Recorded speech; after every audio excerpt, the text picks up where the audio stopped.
going to demonstrate a 3-needle bind off used in place of seaming.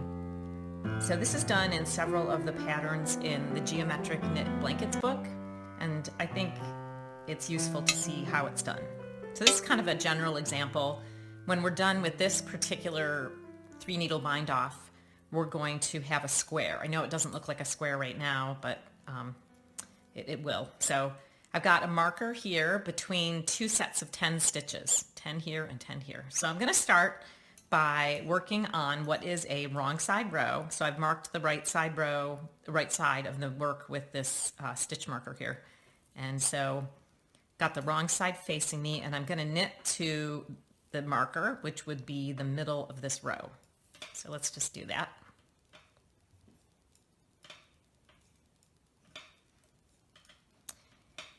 And I've got a third needle here because of course we're doing a 3-needle bind off, so we need 3 needles.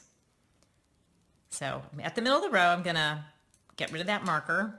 And now I am going to, I got 10 stitches on each needle, right? I'm at the middle of the row. I'm going to turn the work, bringing the needles parallel so that the right sides are together and the needles are parallel. So here we are. So here's the working yarn is now over here on this back part. And now I'm going to do the 3-needle bind off, which I can do because I have an even number or the same number of stitches on each needle here. So get my third needle. Generally we want to use bigger needle, or you may use a bigger needle. You're going to insert through the first pair of stitches, one on each needle, the front and the back needle, knitwise, yarn over and around, and then pull through both loops. So that's the tricky part, or what I find the most difficult and awkward about this. Plus the fact that these two needles tend to like get out of alignment, and I have to sometimes adjust them. So want to make it nice and loose so that this seam created by the 3-needle bind off doesn't end up pulling tight and distorting the work. So there's the second one. So now we're just going to start, passing the rightmost stitch over the leftmost stitch like we do in a knitted bind off. So through both loops, knitwise, around, pull through, pass the first stitch over the left stitch, keeping it loose, and then we're just going to keep going, and we'll see what it looks like when we get to the end, if we ever do.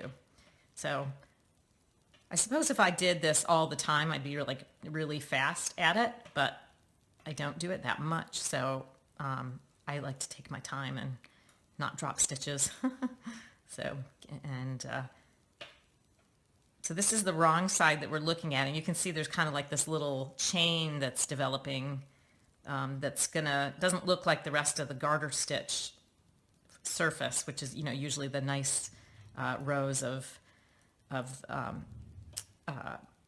bumps. So this is going to look like a chain, but it's on the wrong side, so we're not going to really see it. So, but what we will see is the right side, which I'll show you in just a second. So we're almost at the end.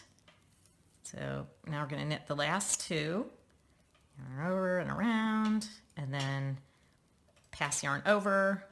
Okay, so now we're at the end. Just pull that out a little bit, and we will open to reveal what this looks like. So it really does look like a square. I suppose had I done this in a different color, you would be able to see, exactly where the 3-needle bind off was, but it's like way down there in the middle.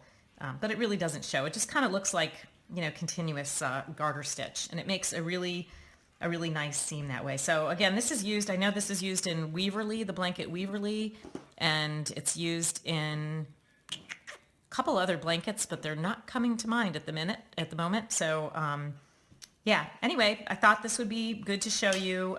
Again, you start out by knitting to the middle of the row, working on the wrong side. There may be a decrease that you have to do just before you start the 3-needle bind off in some of my patterns, and then you bring the needles parallel with right sides together, and you do your 3-needle bind off from there. Okay, I hope that helps.